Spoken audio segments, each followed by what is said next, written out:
I think the last time I studied was December-ish. Yeah, I think so. Yeah. Well, since then we've got a change in our policy where we have to go over these marinas every time we have someone in here. So bear with me on that. She's always fine now. The recommendations come out of her own spook. Oh, and one job it is. It's just paperwork. So I'm going to go line by line with you. I know you're probably able to read and all that, but I just have to go with it. What I'm going to do is I'm going to read each one of these to you. I'm having initial, or you can just read them yourself. It doesn't matter. Initial if you understand them. If you understand everything in here, I'll have you sign and date. And then if you're willing to speak with me without an attorney, then I'll have you sign them. So these are kind of two separate things on there. So I can either read them to you and you can bear with that, or just read them yourself. It's up to you. It don't matter to me. Either way. If you want to read it, you can. Okay. Let's go simple with this. You have the right to make silence. If you would, initial on that one, if you understand that one. Anything you say can or will be used against you in a court of law.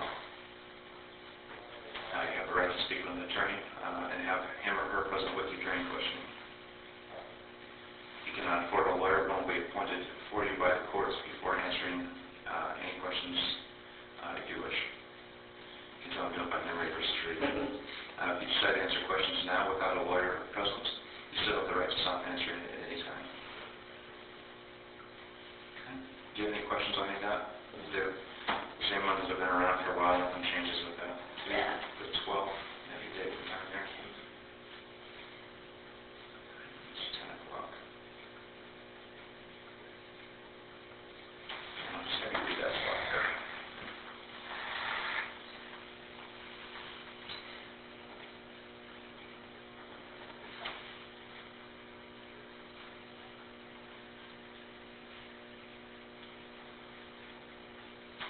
How do we get the old scary form out of the way?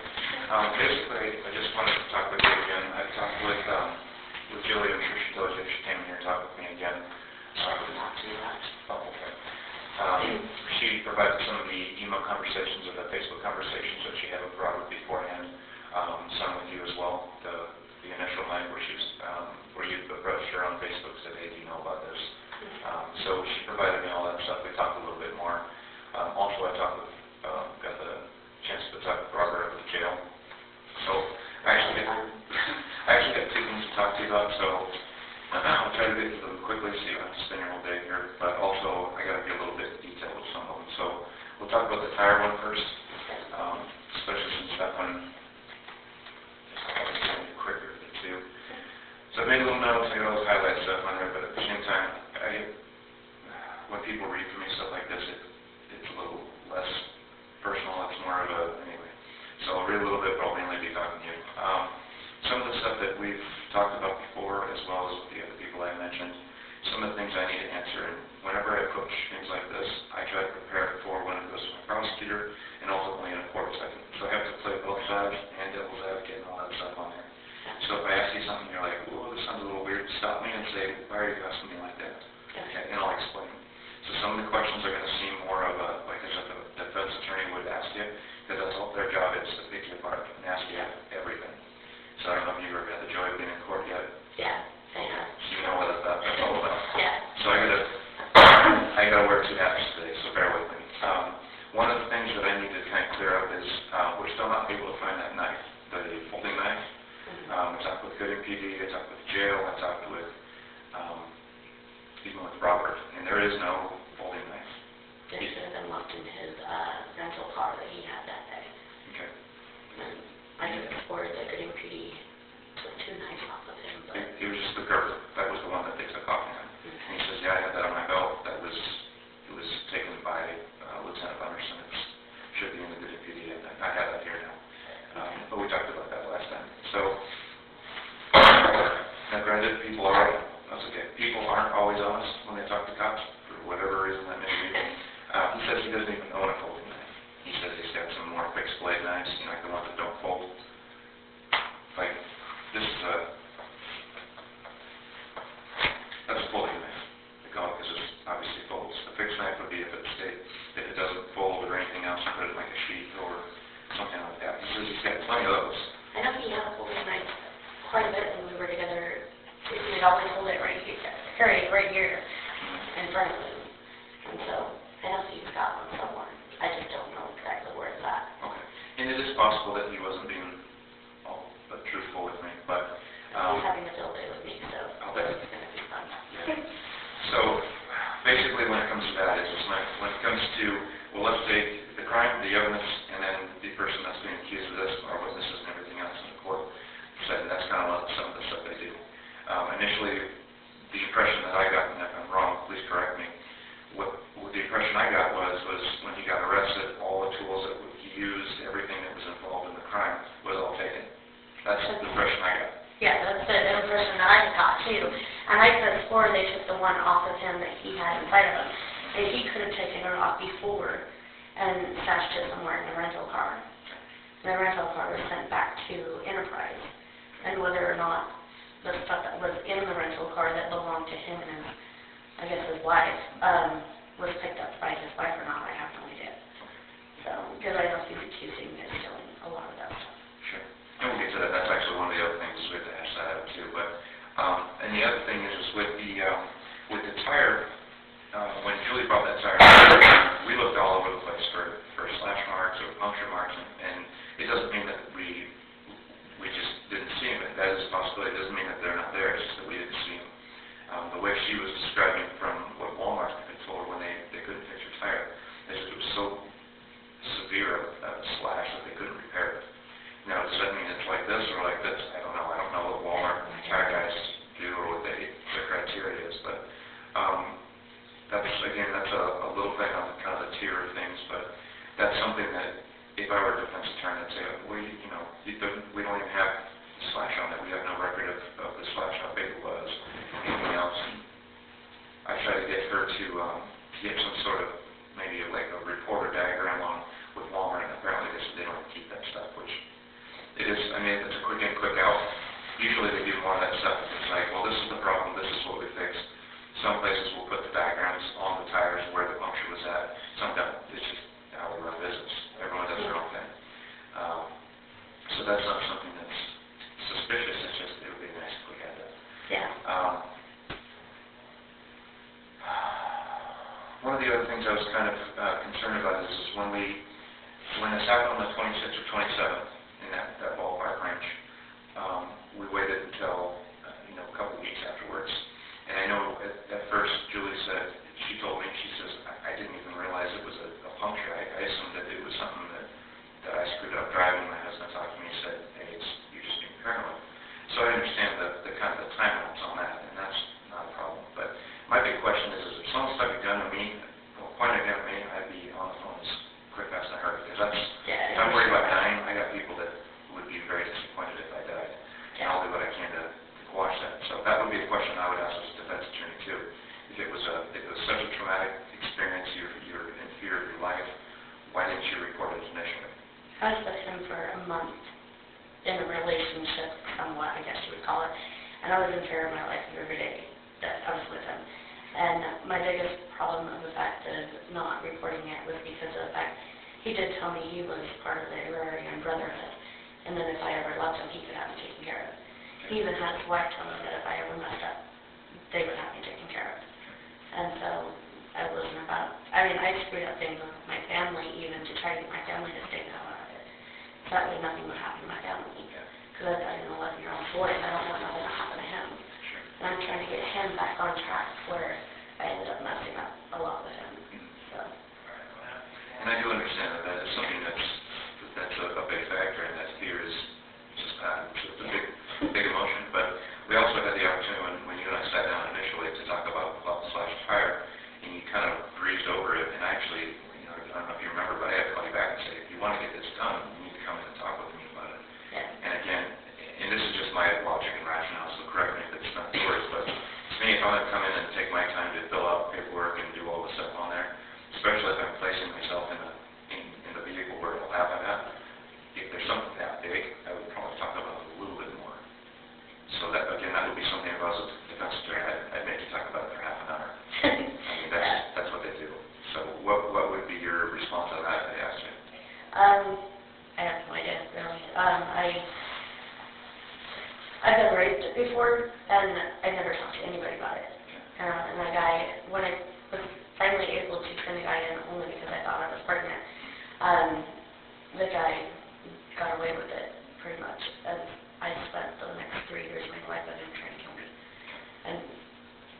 still out walking the streets.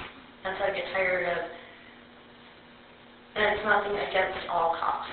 I mean, it's Elmore County cops that this happened at. But I get tired of trying to do the right thing, and then the guy lets go, and he's out on the streets, he can do whatever he wants. And so I try to keep my mouth shut, that way nothing happens to me.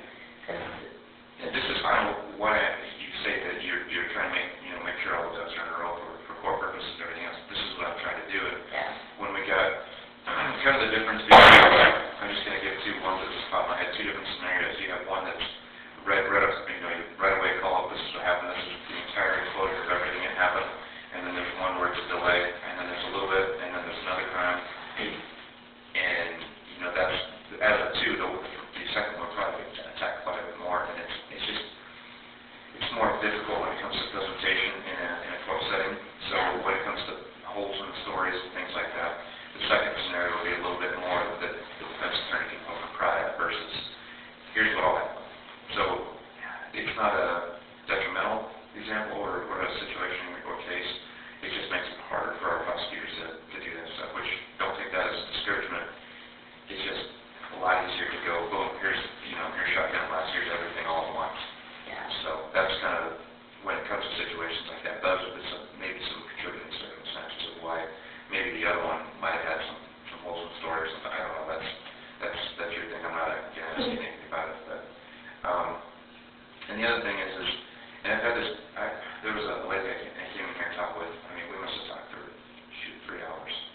And I told her right off the bat, I said, if there's any possibility, even a 1% chance that maybe something got remembered wrong, or there's maybe you're reporting this more out of anger or whatever else, and there may be some things that are not true that you're adding to it, I want to find out here and over there. Because here you walk away with, you go home, and there they charge you with felony perjury.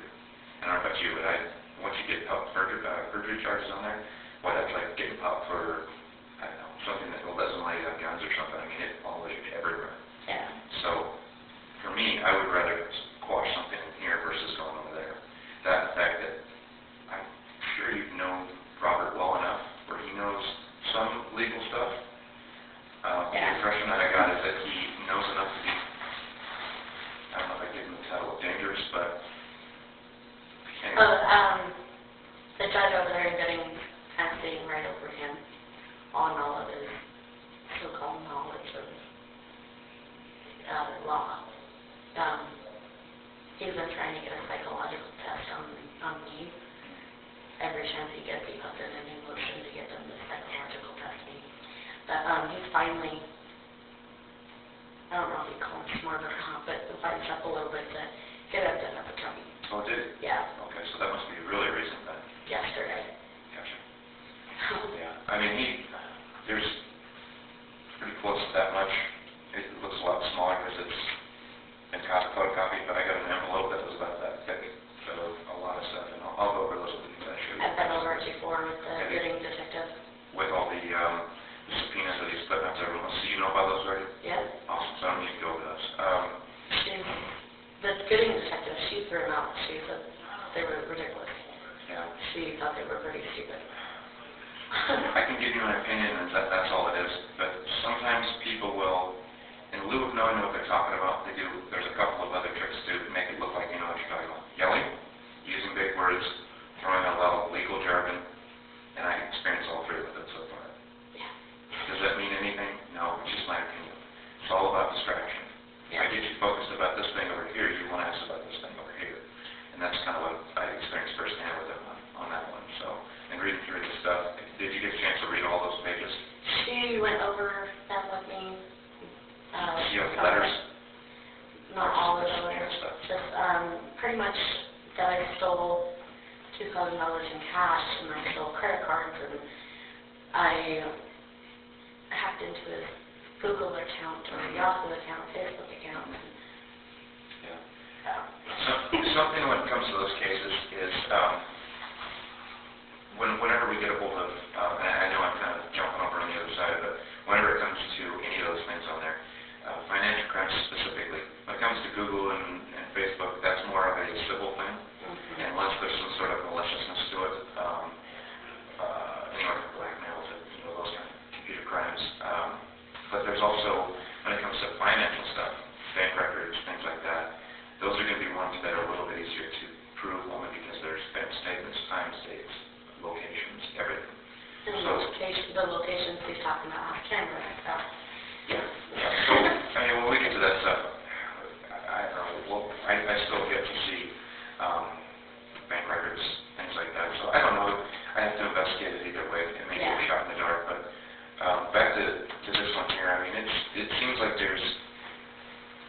definitely, I believe, when I talked to Julie, I believe that the tire was punctured. I still don't know, I haven't been able to prove one way or the other definitively who did it. But I believe her when she says the tire was slashed. I don't think it was a road incident or, blowout or anything like that. But the big one is I just want to make sure that when we go forth with this, that we go the correct way. We go, whoever did it needs to, answer for it. Yeah. She had to spend, I think she said like $200 on one tire. That's a That's lot of ridiculous. money. Yeah. That is. Just some other stuff that I kind of noticed is whenever and this pertains more to Gooding, is just whenever you guys went over to was it the Gooding Inn or whatever it was? It was Cottage Inn. Cottage Inn, yeah. Who was the guy that you was going over there to confront? He was supposed to be going over there to confront, he said he was going over there to confront my ex-husband, Jeremy Morrison. Okay. You guys have him in jail here. My best bet was keep him here, don't send him to Gooding. Yeah. Why was he so hot and heavy to go talk with him? My ex-husband raped me 2 weeks prior to that. Were you guys, when I say you guys, were you and Robert still dating that time frame, the 26, 27 time frame? Yeah, until, I'm guessing it was like 2 days after that, he had his wife call me and tell me that he was going back with his wife, and so I was just like... Yeah. And, this isn't a matter of who's dating who or who's not dating. I don't care. The main thing that has really anything to do with anything is motive. And talking to him, there was the instance with, this was reported after he had made the report of the van and everything else being stolen, all the, you know all the stuff about that area. So for him, he makes a good point if the times link up. It does seem a little weird to where, you guys go out and he goes out and slashes tires and then, you come forward and make a report after you find out that he made the report on the van and everything else. And again, I'm going off of two people talking about different stuff. I obviously wasn't right around you guys and I wasn't, doing all this stuff, so I'm going by statements, so. Yeah, you can talk with Butterson. I think it was the following day, well, it was the 27th during that day, that I went back into the Gooding Police Department and talked with an officer. It wasn't Butterson himself, it was, I hate calling them this, I don't know what they're called, a rent-a-cop. Okay, so you're talking about the reserve officer? There you go, those people, sorry. I talked with him, he was somewhat of a younger guy, and explained to him my story and stuff, and that's when he gave me the statements, or the paper to write my statements on and stuff, and I explained to him why I didn't want to tell Butterson right there in front of Robert what had happened, because if Robert heard me saying all the stuff that had happened, I was afraid that I would get killed, and I can't leave my son without any parents whatsoever. And then, from what I had understood after I had done that, and when Robert found out that I was going to testify against him, and I quit accepting his phone calls, and I even blocked my number from the jailhouses being able to call me, that's when Lincoln County got a hold of me and said that Robert was trying to say that the vehicles were all stolen and I needed to turn them back over. And so, it's not, there's actually, from my acknowledgement, I'm not quite sure if this is how it's going on the police side over there, but from my acknowledgement, it's all on record that I did end up turning around and saying that he did do the stuff that he was being accused of, and then he reported that I had stolen his vehicle, even with videotape underneath that saying that I had permission from Robert himself. Okay. So. That, he put it, he flopped it. Said he reported you first, and then you made the report on this, on the case over here. So that was the order he said, which, and he did mention that he did get permission to use the rental car, and he talked about, when I was over there, he's talking about how he used it for an extended period of time, and the Enterprise actually had to come get it. Enterprise, I didn't, after the 27th, when I drove it into town, I drove it back up to the house and it stayed parked until Enterprise came and got it. I kept calling Enterprise day, and they kept saying, well, we've got to get this person to say, yes, we can come and get it, and all this other stuff, so it just stayed there. And there's no reports or no charges against anybody for the rental car, so No. it's just more of a trying to tie the story together. What he specifically said about the van was apparently what he had said is that when instead of going over to her house to slash tires, you dropped him off in the rental car, dropped him off at his wife's house or their house or whatever it is, where he admitted everything, was talking to her and doing this, and somewhere in that time frame, the van, you went, this is what he's saying, you went back to Subway where it was parked, the van was parked, and then drove that vehicle from Subway. My son was actually with me for this part. He had us out on, I think it's this road here that goes out, that goes out to Subway, right? He had us stop in the rental car at Subway. He is Robert, right? Yes. With my son and my son's friend, Christian. I don't know his last name. He's from Gooding. But we sat in the rental car while he took the Suburban he has, or had, I don't know if he still has it or not, but back to their house, wherever it's at, and grabbed the van, because he said he was giving me the van. He was like assigning the van over to me and everything. And then he had me drive the van from there out to my house, and he followed me in the rental car. Okay. And let me back you up just a little bit there.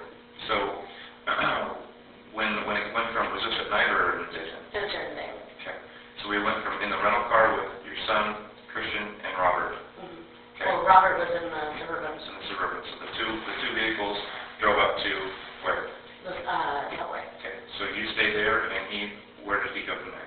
He said he went to their house. I don't know where their house is at. So he left in the Suburban, and you weren't knowledge of where he was at. No. And he came back in the van. The van. Okay. So. And then he had me and. Some of what he said. And he had me and Devin and Christian get into the van, and he followed us to my house out in Shisham. Okay. And he was driving the rental car. Okay. It's a little different than what he said. Where did the van actually end up at? Out of my house. Anywhere after that? After this whole thing went down, I had my younger sister, Krista Parrish, and her husband, Richard Parrish, drive it to Cook's in Gooding and drop it off, and I texted the phone number that I had and let them know where it was parked. Was it in the parking lot? Was it down? It was on Main Street, right next to Cook's. Okay. And I texted as soon as my sister let me know she had dropped it off, because I was going by Gooding Cops. They said drop it off at Cook's and let them know it's there. That way it's out of your hands. You don't have to deal with it no more. And so that's what I did. And it took them about 4 days to get it from there. Okay. When you said you were going by Gooding Cops, did you talk to them on the phone? Did you go in person? I talked to, he was Butterson that I did talk to at that time about it. And I told him that they were trying to get me for stealing the van, and that we wanted it off the property because I didn't know if he had anything in it illegal or anything like that. And he said that with it being private property, they can't just come out and take over a vehicle and remove it, especially if it's not mine. And I don't understand that law, but okay. So he told me the cops. He said that they couldn't, like if it was an abandoned vehicle on the side of the street, they just couldn't get it. It's just city and state property. You can remove it as an abandoned vehicle, but on property, at least here, we don't pay for vehicles. The city doesn't pay for vehicles to be towed off of private property. Oh. It depends on who owns the bill, basically. Okay. So, but if it's stolen or something like that, then that's kind of the catch-22 on having to go and take that stuff. Okay. It's evidence retrieval, not just removing vehicles. Yeah. So. Alright. And he didn't explain that to me. Putterson's got a way of not explaining things to me. But he told me to park it on the side of the street, and that if it was left there for a period of time, then they could take the vehicle over. Yeah. And so that's what I did. Different cities do different things. Some of them are 72 hours, some are 4 days. I don't know. Here I was parked there for 4 days, and then I guess his wife went and got it. Yeah. Here it's just, we tag it for 24 hours out, and then I come back and get it. But that's setting fun on all getting this. But yeah, So I guess at the end of the day, I just want to make sure I ask this very clearly. You guys, let me back up a little bit. When you were doing the back and forth with the van, the Suburban, and the rental car, where did we go from that to supposedly over at Julie's house? Okay, Was that the same day? Was it the same week? that was later that night. He had been drinking a lot. In jail he can't drink, but he was an alcoholic. And he takes Ritalin, and then he takes some other medication. I guess it's supposed to be like something for some drug. If he was addicted to some drug, and he gets a prescription for it. So he was constantly just always moving. Well, you mix alcohol with that, and I'm sure you can know what you're going to get on that. And he got very irritated at the house, out of my house, and he's like, we need to go to Walmart. And we don't need to go to Walmart for nothing. He kept going and going. So I was like, all right, fine. So we took him to Walmart here in Jerome. And was married. Let me stop you there. Where were you guys at when you left from there? My house. Okay, so you went from Shoshone to Jerome. Okay. There's a chick named Mary. I don't know her last name. She works at Right Food Stuff for the cleaning crew. He talked to her on the phone for a little bit because I guess she wants him, and he wanted a blowjob, and I didn't give him a blowjob, so he's going to get a blowjob from her. And then he said that she was going to put something in her gas tank. He wanted to get it from Walmart. I don't know what it is. It's supposed to make the engine just seize up and not run nowhere. Finally got him convinced not to do that. And so we left from Walmart. He said, go down Lincoln. And instead of saying Lincoln, he said, turn right. And we were at the stoplight. And so I had come down this way, and he was directing me on how to get where he was wanting me to go. And I kept asking him, what are we doing? And he goes, don't worry about it. And he goes, just go as I say. And I was, okay, whatever. And so I just kept going where he said. And when he gets out of the car, I said, you need to get back in the car. I said, what are you doing? And he goes, just shut up. And he goes, do not leave. I'm just sitting there like, I don't know what I'm supposed to do. Because I don't know what he's going to do. Even Julie told me that she was surprised he didn't go inside her house. And so, I mean, I'm sitting there like, I don't know where I'm supposed to go from here. Where were you guys parked at? It was, I think it was like 2 houses, or a house down from where he was at, or from where she's at.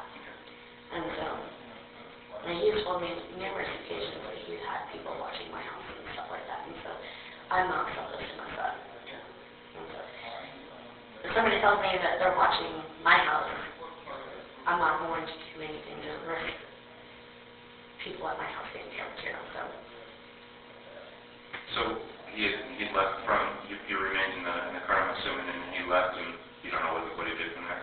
He got back in the car, and that's when I saw that he had the knife, and I asked him, what are you doing? He goes, well, I did the same thing I did last time, and that's when I knew that he had spiked the tire. And so. But you don't know for sure what vehicle it was, or whose it was, or anything else? He told me that he was going to Julie's house. Okay. Afterward, when we turned down, I'm not quite sure what your street names are here, and he turned down the street that she does live on. I asked him again numerous times of what he was doing, and he wanted to go to Julie's house, and I kept telling him, no, you don't need to do that, you just need to let it go, whatever your guys' issues are with one another, and just be done with it. He just kept yelling at me. He kept drinking more. I mean, he had one of those big bottles of vodka, the citrus vodka, or whatever it's called. Then he just kept drinking that and stuff. And so I learned the hard way with alcohol is not to really argue with it. So, Where did he have the bottle at for the most part when you guys were driving around? in his lap. What hand, do you remember if he was drinking with one particular hand, or probably weren't paying that much I attention? wasn't paying much attention. I was paying more attention on the road. That's fair.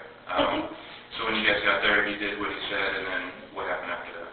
He got back in the car, told me to drive, told me to turn on the lights. I was told to shut the lights off. And when we started driving down the road, he told me to turn them back on. And then we got to a stop into another stop sign, and I took the left, I believe it was, and ended up out on this road again, but down that way. And he told me to take him to Gooding. And I said, well, go to Shoshone and go home. And he goes, no, we need to go to Gooding. So I was like, okay, whatever. And so we start driving to Gooding. And because I asked him, I said, what are we doing in Gooding? We just need to go home because it was getting late, and I wanted to get home. Sorry about the cough. And finally we get to Gooding, and he wanted me to drive around the block of the cottage inn. And then from the main street, there's a road that goes into the cottage inn, and then there's one that goes on the side street. I can't remember if it's 13 or 1400, and 13th Street. And he wants me to go in on Main Street and pull up kind of next to the building where he believed Jeremy was at. And he got out, and he went to go to one room, and then he stumbled over to the other room and started pounding on that door. And so... Did he bring his booze with him then, or did he leave it? It was still in the car. And he had set it on the floorboard. He had filled... And it was like a grayish container that you could put water in, or it kind of pretty much hide what's in it. Nobody could see it through the thing. And he had filled that up like 4 different times. He had had a lot to drink. How he purchased, I guess, alcohol license, don't know if somebody's on felony or not. But he purchased a lot of alcohol. I know with him being on probation, he's not supposed to be drinking, but... So when you guys got up there, he was knocking on the door with him then? He started screaming at the guy. He had left the door open into the passenger side door. And I was telling him to get back in the car. And he spun around, and one of the times that the gun had hit on me. And he told me to shut up, and he would start pounding on the door again. And he stumbled backwards and started screaming at the guy to come out. And he was saying, Jeremy, come out. And it ended up happening to be some other guy that I have no clue who the guy is. But he swears up and down that I do know who the guy is, and I was sleeping with the guy. But, yeah. You said you spun around, and one of the times the gun hit you. Where were you guys at on that? Were you outside with them, or? No, I was in the car. I was instructed to stay in the vehicle. When you said one of the times the gun hit you, what do you mean? There were several different times when we were in the vehicle, that he's playing with the safety switch, and instead of, when I was taught how to use gun safety, you're supposed to have the, I don't know, kind of logic, but the hole the bullet comes out of facing down or away from people. He had that pointed on me the whole entire time in the vehicle, and he'd put the gun safety on or take the gun safety off, and kept playing with it and stuff, and just messed around with the gun completely. When I had gotten in the vehicle, I was always taught to take the clip out of the gun and make sure the gun was not loaded whatsoever. And I had done that and laid it on the back seat where it was in plain sight. And he had taken it and put it back together. And I'm not quite sure if he did cock it or not, to put a bullet in there or not, or if any of that part happened, but I know he was playing with safety a lot. And in my mind, going back to try to remember every little detail, I can't remember for sure if he did cock it. But, I mean, just having a gun sitting there pointing on me and me being told to do, I'm going to follow directions a lot. I just want to clarify, when you said I'm in the fifth passenger seat, you're here, was he doing more of holding messing with it like this, or was he doing this? It was messing, yeah, I understand it. He had it sitting on his lap, and he was sitting there, I don't know how, but I like to do it this way, like I was over here, and it was pointing this way on his lap, and he was sitting there playing with the safety switch on and off. So it's more of irresponsible gun care rather than pointing a gun at you and telling you this is what you need to do, no offensive lights, otherwise I'm going to do this. Yeah. Okay. That makes a lot of sense. Yeah. Okay. When he had the firearm, when he left outside the car to go to the door, or go to the door of the cottage inn, where was the gun at before he left? Did he From when we got into my car, it got into the rental car from my house. When I had set it in the back seat, he had grabbed it from then, and he had control over it the rest of the time. So. Did he ever make any kind of comments to you, do this or I'm going to do this? No, he's never made any of that type of comments. He just kept bringing up the fact that he had supposedly murdered somebody in Mexico, and that he wouldn't have an issue doing it again. He said that there was a lot of murders that have happened that is not pinned on him or anybody else that he had done that he can still get away with. He's trying to claim him as his own, huh? Yeah. I'm not quite sure what you're talking about. So, I don't have that great of a technology on my computer, but from what I've seen, there's no reports from him ever being charged with murder in Mexico or Arizona, whichever two. But I'm not quite sure if it's true or not. So. Well, sometimes people talk a big game too. Oh yeah. That's sometimes kind of like a part of your mystique, if you will. If you build that up as part of your character, the more crap you add to it, it sounds a lot better. Yeah. So, just to double check or double clarify with everything, we didn't have the gun pointed at you anytime, directly pointed at you, and he didn't make any comments of do this, drive here, do this, whatever else, in a threatening manner or anything like that. It was marked as irresponsible stupidity with firearms. Yeah, drunken stupidity. And it was, in my eyes, I had a friend shot and killed from the other person being stupid. So in my eyes, there's a lot of things that could go wrong with somebody who has a gun that is being irresponsible with their gun and who should never have a gun in the first place.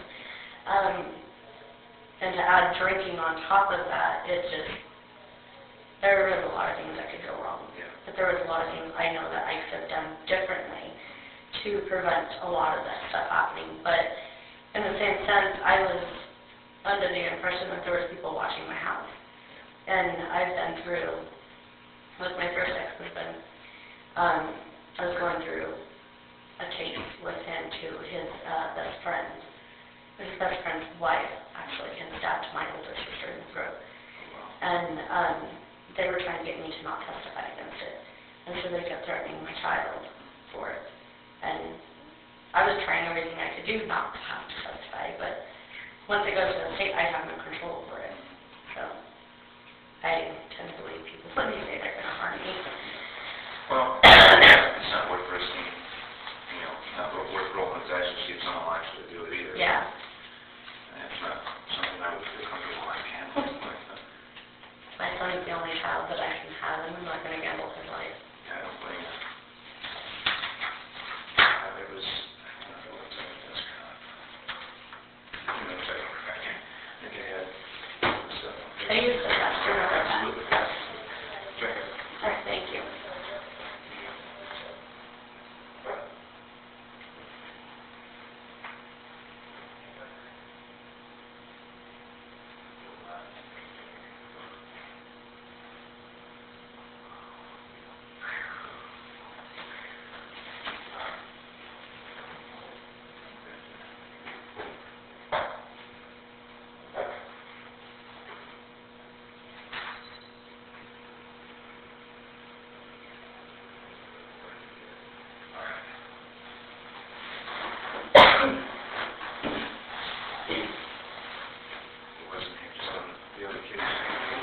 So, I was looking through some of the stuff that Julie printed out, and there was a couple things on here I wanted to ask you about.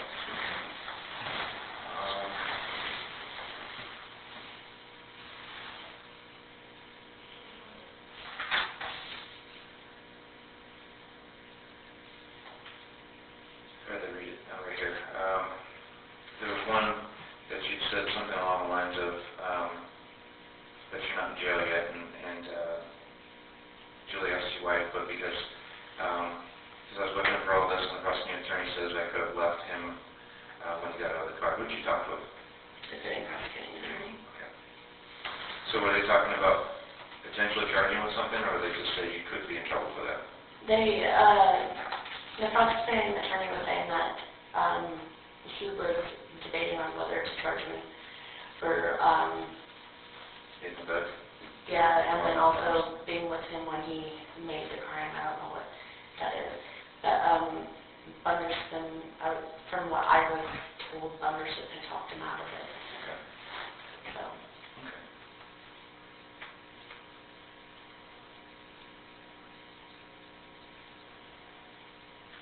There's another one here that's kind of curious about. It says, talking about the, you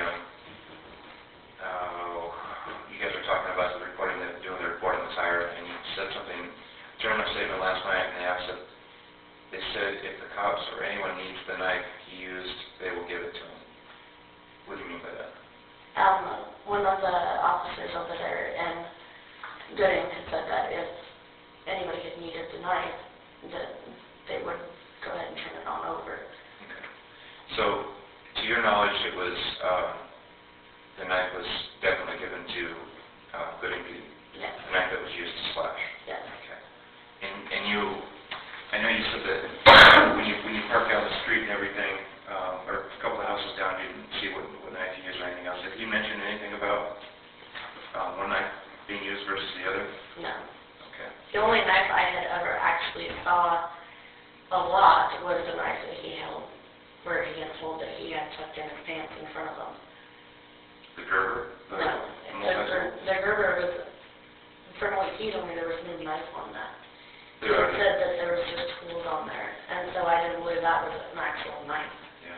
Well, most of those tools that they have is it's kind of like a Swiss Army knife. They've got like a grater, like a bread knife kind of look to it. Okay. They've got a little file. Most of them have like a little a single blade screwdriver thing. Also, it's kind of like a Swiss Army knife. Okay. But the brand is Gerber. It's like saying Swiss Army knife, but that's the brand. But those do have an actual cutting tool on them. Oh, okay. So, I guess let me ask that again. So you said that there was a tool that he has on his belt for the most part. That was the one that you believed he was talking about? Yeah, or? the one that I believed he would actually use was, he had that switch one that I was talking about in the first place. That he had always had right on his pants, tucked, kind of like how you have in your pocket, but on the front. And he always had it carried there. That's why I know that he has a knife like that. Besides the multi-tool. Where it's at, I have no clue. Okay. And so. Did he give you any impression that that was the one he used, or is that just more of your best guess? That was just more of my best guess. I figured that's the one he used because it was a knife. Okay. Kind of rolling it out because he told you before that the Gerber didn't have it. Yeah. But he had told me that he's not allowed to have knives because of his felony. And he had to be able to use the Gerber for work, and so he said he took all the knife things out of it. Yeah. How you're supposed to do that, I'm not quite sure, but break it, basically. Yeah, so but he said he could do it. I want that. So, I think there was one other thing I was going to ask you. Let me check it out.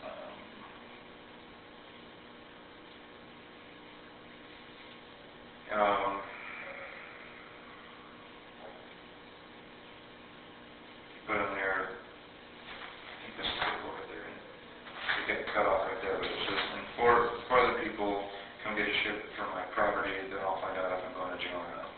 Or, what are you speaking about that? That was just part of it. They still had some of his stuff on my property, and Who's they?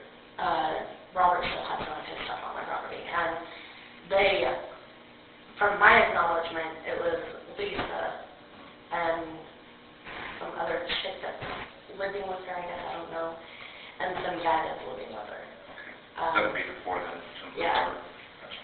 And they were supposed to come and get the stuff off my property, but they were saying that they were pressing charges against me. And the lieutenant or wherever he is there in Shoshone said that they were going to press charges against me, and that I could be arrested for stealing all of the stuff that they were accusing me of stealing.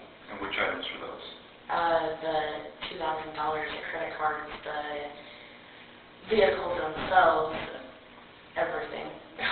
So pretty much and I'll go over with the items, but pretty much it sounds like most of the stuff that he's talking about was left there either by him or was just because he was essentially living with you. Yes. Okay. That makes a little bit more sense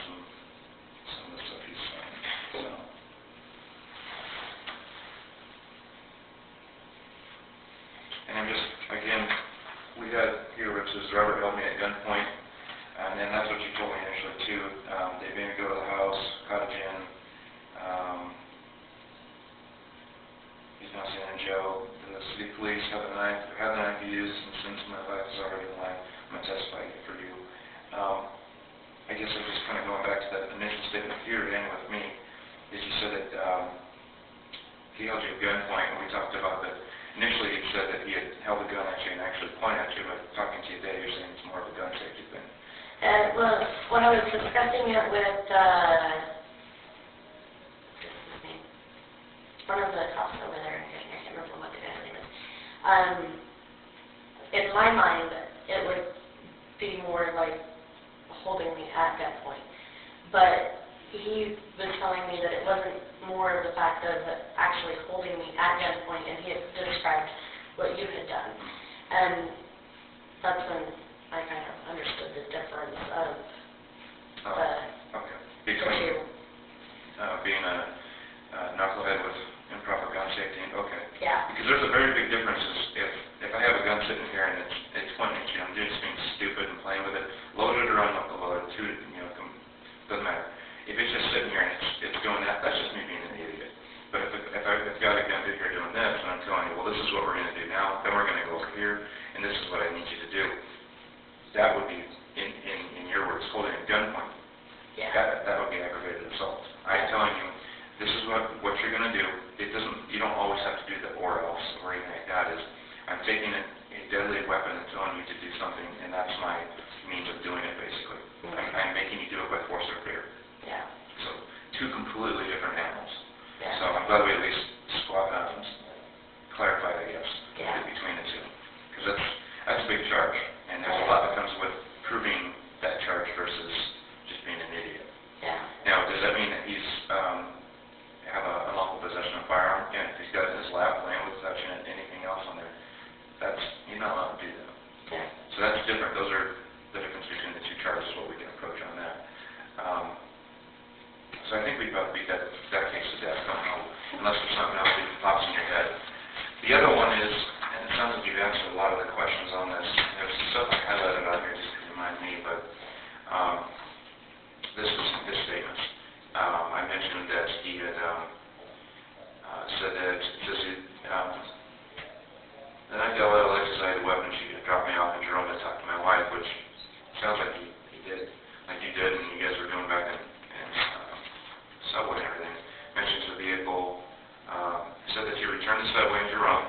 He said that I left with my wife, and obviously he's claiming that you had someone with you, and that's what allowed you to have the ability to have the rental car and the minivan, so that both vehicles are able to leave at the same time. But the way I got it is that the Suburban is what this mode of transportation was. Mm-hmm. So, I don't know. I guess that is a good question, and if I just remember this wrong, I need to drink some more coffee, so excuse me, but from Suburban to his house, you're at Subway, he comes back with the van, so you've got the van, he's got the rental car, correct, and then you guys both leave to Shoshone. Do I remember that right? Yeah. So, just like anything else, there's different people who, some people are just lying about stuff, some people are just really good at manipulating truth, and some people believe what they're saying is true, and then there's people who aren't telling the truth. My guess is that he's either doing one of the first two. He's either flat out lying, or he's taking portions of the truth and developing it to a story that sounds believable. Okay. So, one of the things is he's trying to subpoena the videotape from one of the gas stations up in Burley. okay. Because when the Shoshone cop went out, or the Lincoln County Sheriff went out to my house to see if we were out there, and then we left, he panicked and he wanted to leave. And he wanted to go to Burley. Okay. So we showed up at Burley. He stays in the car. I had to go to the bathroom. And so I go into the store. He's saying that if he's able to get the videotape from the gas station, they will see me jumping up and down all happy and giddy and hanging all over him and kissing him and stuff. There was only one time we were in the store together at the same time. And that's when we both walked in, went to the restroom. And that was a complete different time. And what's that supposed to prove in his mind? that you guys were dating? I guess, I have no idea. I don't know how that helps him, but... Maybe the judge threw it out though, so. Yeah. Well, you know, and I don't know what... My point of it was the fact that we were at the gas station, you know, but I was not hanging all over him and everything else, and so I'm not quite sure what his point is. Yeah. I'll tell you, this is the list of all the places he's subpoenaing. Yeah, another thing, he's subpoenaing my landlord, who has nothing to do with anything, except for my landlord. We got Verizon, we've got Yahoo, we've got Facebook, we've got SafeLink. I think there's one for Yahoo, or Gmail. No, he just mentioned it, Gmail as well. But anyway, if any of the stuff, if the stuff lies, if they take this as a representative, because he's representing himself at the time anyway, if all these companies go, okay, we'll give you what you're asking for, and this is a big if there's anything in it, I'm just going to try and give you a heads up, if there's anything in it that could show one way or the other, things like Facebook's not going to really be a big help because it's a civil thing. If you hack, let's say you have the ability to hack into stuff. I sure as heck don't. I don't know how to do it. But if you have the ability to hack into Facebook, say you find some way to, and hack is a really loose word anyway, but say you have the ability to get into his account and you typed in, hi, my name's Robert and I did the following crimes, and did that. Even that, I mean, it's social media. It's not like there's an affidavit that's attached with it or some sort of document that proves that you are who you are. I really don't see that really going a whole lot for him, to be honest. But if we do bankruptcies, and the big one on this is Verizon. If there's anything in here, and if you can, I don't know what you do, let me back up, is the last four of either your number is 0759 or 3072? Mm-hmm. Okay. Those are the ones he's trying to get your records on there, which is fine if they award that to him. He can, as an attorney, do the same thing we do with warrants. Basically just say, hey, we want everything on here, and it's not looking like there's a whole lot he asked for, but is there any chance that there's anything on there that he's going to get, if they award it, that's going to prove one way or the other, hurt or help you? The only thing that's going to prove is that he paid for my Verizon bill. Not necessarily that. He's asking for copies of text messages. That's going to show times, dates, cell tower locations, what it was, data that was sent back and forth, if there was pictures. What they can actually do is, if you send a message, say you were in Shoshone, then you come over to Jerome, send one from each, and let's just use it hypothetically. You say, well, no, I was a twin at the time. It's going to show that the cell tower here says you were here, cell tower here says you were here, you were never over here. So if there's anything like that with either the Gooding cases or ours, think about it, make sure everything's lining up, because if there's anything that says, that contradicts times or locations, and you really haven't given me a whole lot that says I was here versus here, but I'm just going to try to give you a warning on this. It'll show all that stuff on there. So if there's anything you can think of that was sent or received from your cell phone with either of those numbers? The 3072 was in Shoshone. Okay. So that's my mother's cell phone. Okay. I know they were sleeping at the time. Okay. So it sounds rather unfruitful. Yeah. My mom, she can't leave the house that much. She was going to come with me today, but she's down in bed today. Yeah. So she can't leave all that often. The 0759, I believe is my cell phone that I've got now.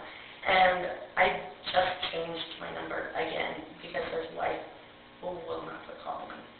No matter how much the Shoshone cops keep telling me, they're going to press charges against her for intimidation, I believe. They still have to do that. Well, it depends.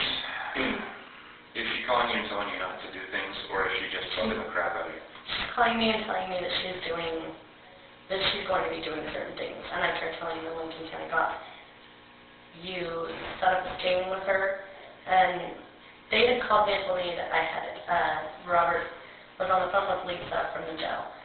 She called me from a different cell phone number, and she texted me and asked me to call her, so I called her. And then she said that I was going to get in trouble for it because I'm the one that actually called her. Okay. That she had asked me to call her, so I just, whatever. They had told me that I had HIV and hepatitis C. Turns out that I don't. Go figure there. She was saying that they could help me if I just agreed. And I said, well, agreed what? She goes, well, I'm not talking to you about that right now. And I kept telling her, she should call. You set up a string, have me contact her, say, I agree not to testify and just change my complete story. Will you guys quit harassing me? They're putting posters up of me all over. You know, and so that's like a whole new issue for me in its own. Yeah. And they won't do it. What specifically what else are they saying to you, but besides calling you? Like, what is the kind of the theme of what they're talking to you about? Lisa goes all over the place. She told me that they were going to press charges against me for stealing her dad's credit card. Okay. She has the right to. That's not really a threat. That could be factual. Yeah. So what else? She keeps telling me that she's going to go to Glen Ferry and get information on me from Glen Ferry. I'm originally from Glen Ferry. None of the things that she's actually telling me is a threat at all. But from me meeting Lisa on several different grounds, I know that if I agree not to testify, she's going to be like, okay, if you don't testify, I'll forget about all this other stuff. And that's just, from how I've listened to Robert and Lisa both talk, that's just how they play different things. So it's not actually coming out and threatening somebody. It's more of trying to play it to where they don't get into trouble for it. And that's probably where the Shoshone cops are having a problem with it. And let me explain a little bit more detail that maybe will help out if you're wondering why the heck are these guys doing anything. When it comes to basically intimidating witness, here's some examples of me intimidating witness. If I call you up and say, you would drop that case on me, I'm going to kill your dog, so your son's going to be this, or son's going to be that, or I'm going to do damage to your property. That's a do this or I'm going to do this. Kind of like some of the stuff the ag assault. That's intimidating a witness. Okay. And then there's harass and annoy, harass, and there's one other one. Basically, that is I call you up every hour all the time, just call, hang up, call anything. Basically something that's not threat-based, but I just annoy the crap out of you, basically. Okay. Those are two different things. If she's calling you all the time, non-stop, that's different than witness intimidation. Witness intimidation is pretty cut and dry. You either do this or I'm going to do this. So if they're doing any of that stuff, pay attention, and if you can record it, please do. Yeah. That will help them. When it comes to the annoy and harass, keep logs of everything. And if he gets copies of your records anyway, it's going to be in a court document. So you can always use that against him too. Let him do the legwork on that if it works. Because it's going to show dates, times, and everything else on there of all the numbers that have contacted you. So that might actually work in your favor. Yeah. But if it's getting to the point where you can't do things in life because you're getting all these stupid phone calls and all these messages and whatever media they're using, that's annoying. It's annoying, harassing. Yeah. So if it gets to that point, and the big one is showing dates, times, everything else on that just helps us do this stuff. Well, my phone, I've got a blockage on her phone number. Like if she tries texting or calling me, it goes to a different part of my phone where my phone doesn't even buzz or ring or anything. It just sends it right over. And then I also put another app on my phone where if I do answer a phone call, it records the whole conversation. So. Sounds like you're doing everything you can do. So I would say when it comes to some of the charges, it's going to be a little harder to push. That's probably why these other counties are having trouble with it, is because it's a crime that needs elements. All of them do.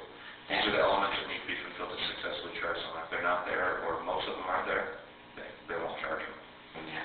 So, because they have to, just like anything else, prove beyond a reasonable doubt that this individual did this.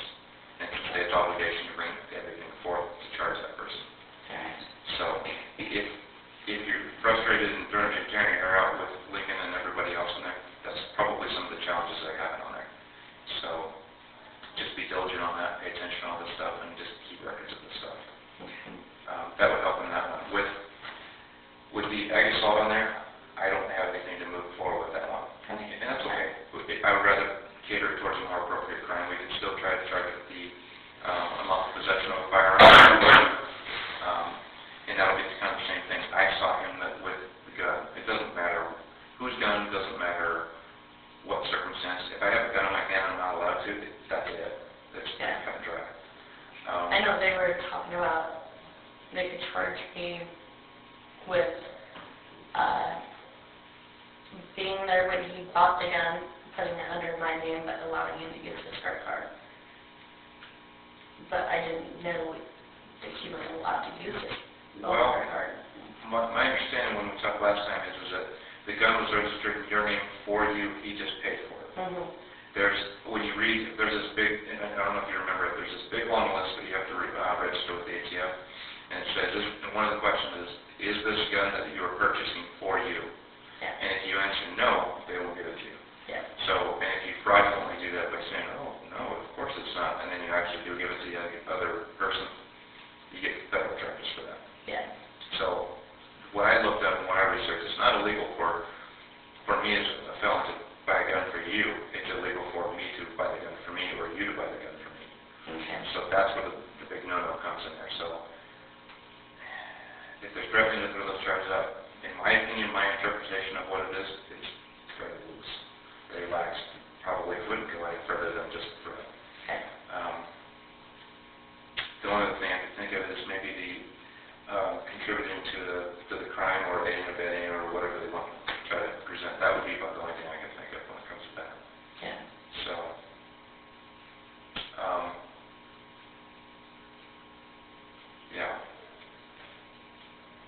So back with the tire slashing,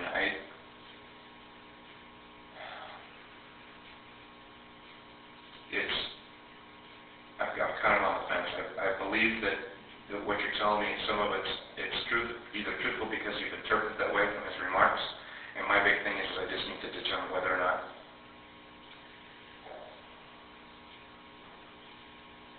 I always have to be careful how I word something because sometimes it comes out wrong. Basically, is whether or not everything you're saying is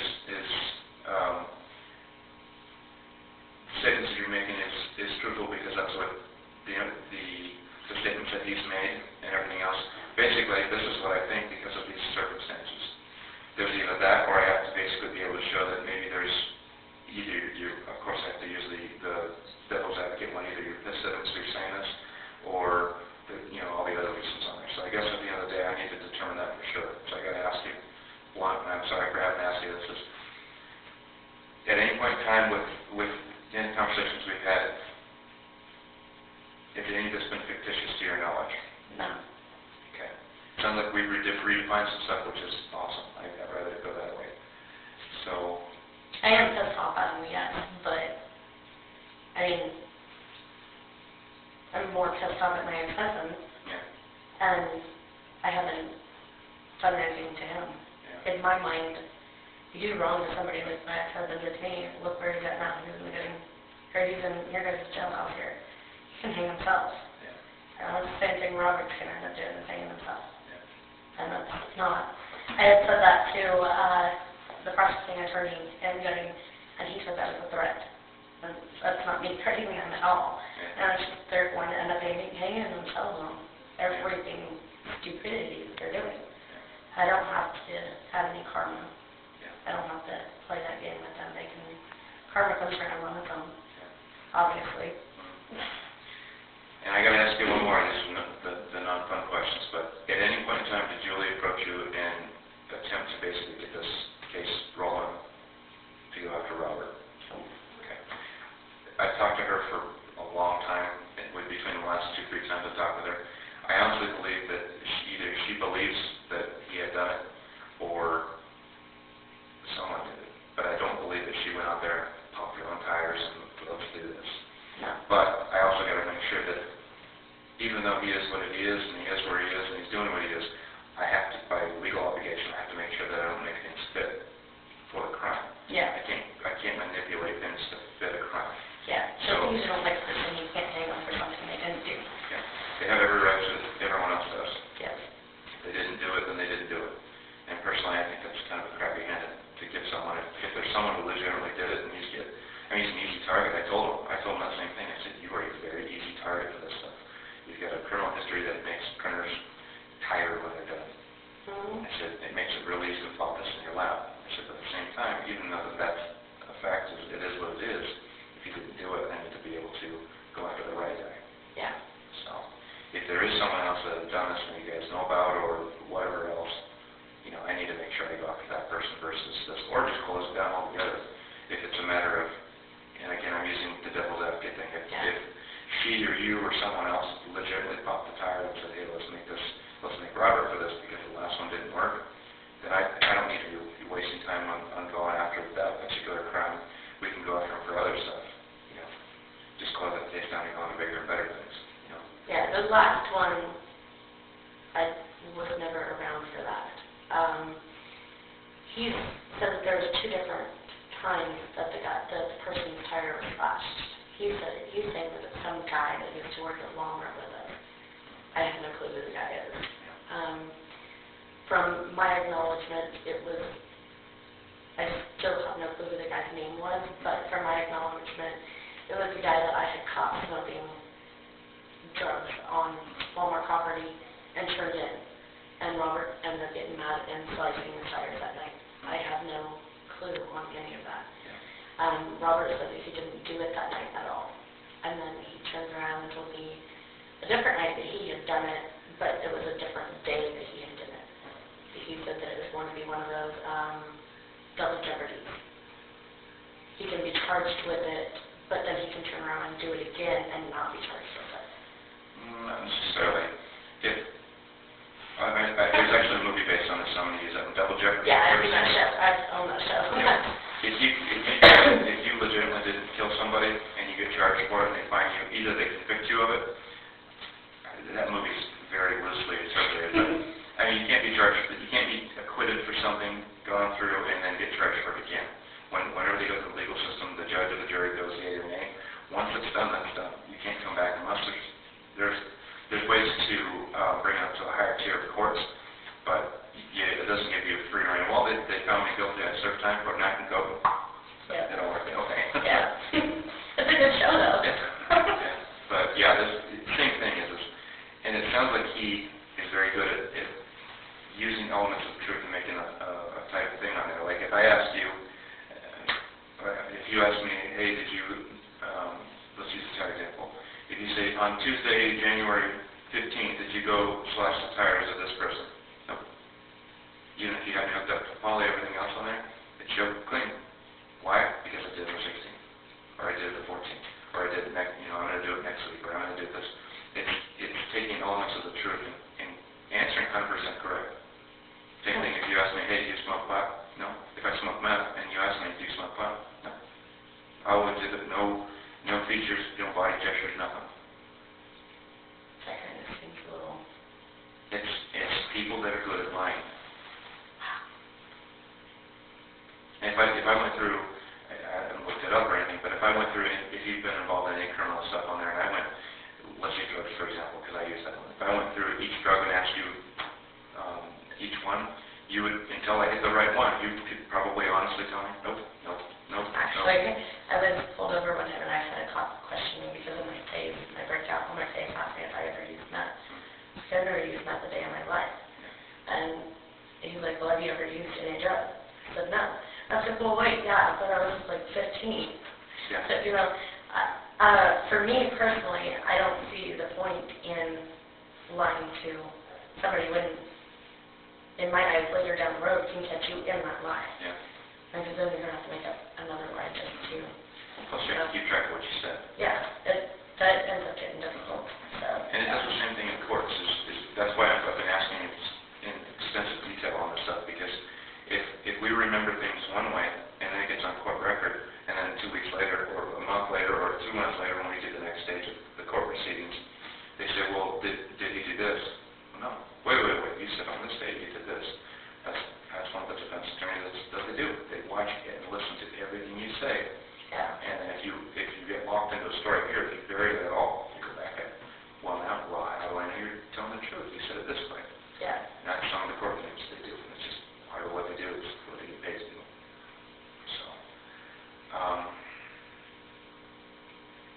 Yeah, I'm going to have to tweak the case a little bit, which is no big deal. I'll talk with Gooding and see if they want to do both unlawful possessions, because it did happen in 2 different counties. Same event, 2 different jurisdictions. If they want to do 2 counts of it, do it all there, cool. I'll ask our prosecutor see what they want to do with it. Are you guys going to know them before Canyon County does? Am I going to nail them because before Canyon County does? What does Canyon County have? They're going to take him back over there from my acknowledgement, because that's where he got put on probation for Oh, they're going to file for a probation violation. Yeah. Now, normally what they do is, maybe they're different around here. Generally what they do is, and it makes it really easy to do, is if you get caught doing something stupid while you're on probation, they let the whole thing ride out until they get a guilty or innocent. Thank you. Thank you. Proceeding's not that word. And then what they do is they charge you for the probation violation, because it makes it so simple. Obviously, you violate your probation because you're guilty of this. Yeah. And then they get you out. Okay. So most counties do it that way because it's easy, and some judges actually made it mandatory. So my guess is at Canyon County, I think I'm getting before this stuff's done here. Okay. So we'll see what the powers that be when it comes to prosecuting, what they want to do. If they want to get both of them over there and try both of them over there, cool. If not, they do what they do. They just type stuff up and prepare it. So if there's anything you can think of that would help out with the stuff, with the tire stuff on here, let me know. If something else pops in your head, please let me know so I can either type it the way that fits better, as in more clear, or maybe you can go with a different charge altogether. With the stuff with the van and everything else on there, I may ask you to talk to you again, but I'm pretty much waiting on bank statements and all the other stuff on there. So I know with the bank statement, he had said that I had stole his credit card to pay my cell phone bill. He told me that he was coming back from Boise, and I told him on the phone, on the cell phone, one of the cell phone numbers in question, that it was going to end up being, my cell phone was going to end up being shut off until I was able to pay for it. And he said, well, who do you go by? And I said, Verizon. I said that we were going to pay for it this Friday when my dad gets paid, and so it's going to all be taken care of. Well, that was still like 3 or 4 days away. And he ends up going into the Twin Falls Verizon store and paying for it. And from my acknowledgement, he had to have our passcode to do it, but I guess he doesn't have to, because he was able to pay for it. it seems to me, if I remember correctly, is even if there are people, I'm going to rephrase it, unless you're doing like a family share plan, everyone in there can pay everyone's bills because it's all one account with different users on there. But it seems like unless you have passwords to do it online, they require you have some sort of authentication to pay for that stuff to prevent fraud. Yeah. And to go in there, I still think they do that too. They've got to have some sort of verification that you have the authorization to pay for that. Other than that, unless you've got access to the account, you can't just make payments for that. So when it comes to that, those are the things that, whenever the dates are provided and everything else, we'll talk a little bit more about that. We'll talk about the half these places have surveillance and everything else, and walls and everything. I mean, it makes it pretty convenient. So if there's any chance that he had allowed you to have the card and you went into these private stores to do it, or you did it online or anything else on there, the big one I'm going to have to prove on that one is that he, one, that you used the card, and two, that he did or didn't allow you to use the card. So what he's accusing me of doing is completely stupid, because he knows the stores have videos. I'm not quite sure on pawn shops for sure, but I know you go in and you talk to those guys, and they're going to be like, yeah, he's the one that came in and used the card. And so I'm not quite sure why he's going this route, because he knows how he's going to end up doing the paying himself. Because I never once had possession of his credit card. The only time I had possession of any credit card was his father-in-law, and that's when he was sitting right in the seat next to me, and he asked me to cut it, because his father-in-law was on the phone and said he didn't want the credit card to cut it up. And so that's what I had done. And I sat back in the console thingy right next to me, and that's the only credit card I had ever touched. A lot of the times people in dating relationships, you get with someone long enough, you may say, yeah, it's cool to sign my name, here, take my card, go buy a pizza or something. It's okay if you sign my name or whatever else on there. Yeah. And unfortunately, sometimes when things go bad in the relationship, people say, well, that's not my signature. And even though it's complete bullcrap, the hard part is to prove that, that they did give you permission on there. And a black and white version is just, that's not their signature. Yeah. So you're sitting there at the end of the day going, well, I trust someone in a daily relationship, and they said sign their own name for that. And it's dangerous to do that. But you never know, you can't tell what the future's going to hold. So Yeah. if there's any instances where that might happen, where he gave you permission, you signed it, be careful. If there's any times, let me know as soon as you can, because those are the things we need to address earlier. Yeah. Because if he did authentically give you permission to use this card and even sign your name or whatever in there, then that's different than you stealing the card and go running up all over town. Those are two different completely separate scenarios. So, but we do have this a lot with people who are dating and not married, even married couples, but more so when they're dating, because there's no legal, if you don't share the same kind of rights and responsibilities that married people do. Yeah. It's a little harder to prove that when you're married. It's like you can't destroy your own stuff. Yeah. If you and your husband are married and one of them breaks your stuff, you guys are married, you can't break your own stuff, so it makes it harder for charges. Yeah. But for financial stuff, oh boy, that's a fun one. Oh, yeah. But it happens a lot. People who are dating, they get real close to each other and they start doing stuff for each other. It's part of being in a relationship. So. I've never signed his name or my name. The only person's credit card I've ever signed my name to is my parents. Yeah. And they tell me to. Yeah. My mom doesn't leave the house. My dad likes to stay there with my mom, so they don't go places, and so they told me to do it, and I know they're not going to press charges on me for it, so. Probably a pretty safe bet. Yeah. But if there's any time that you can think of that either he asked you to do that for, and you just stuff over on cell phones or laptops or whatever else on there is no signature. If you did UPC code on the back, as it's written, expiration date and everything else, and that's all it is. Yeah. If he's ever asked you to do that for him, take some time to think about that, because I want to make sure that that's something we can kind of cut off before he even presents. Yeah. Right now she did a whole lot of horrible stuff on here. Go get her.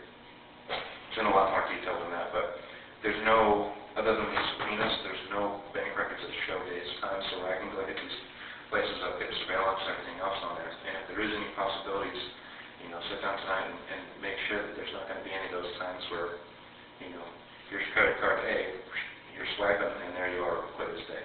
Yeah. So just kind of mull that around, make sure if there is, we need to address that quick, that's in a hurry. Okay. So it makes it easier when you go, yeah, you gave me permission, you're going to sign me on here, rather than him thinking that you're, pillaging his father-in-law's credit cards and doing all this illegal stuff on there. Yeah. So that's about all I can think of. I'm tired of talking. I'm sure you're tired of listening. What questions do you have for me? Not really. I'll just sit back and let him pay himself on it. So. Okay. Be funner to watch. Okay. And if there's anything with the bank stuff that you can think of, please let me know as soon as you can. Yeah, I will. When did you get that new number, by the way? I believe it was shortly after me and him.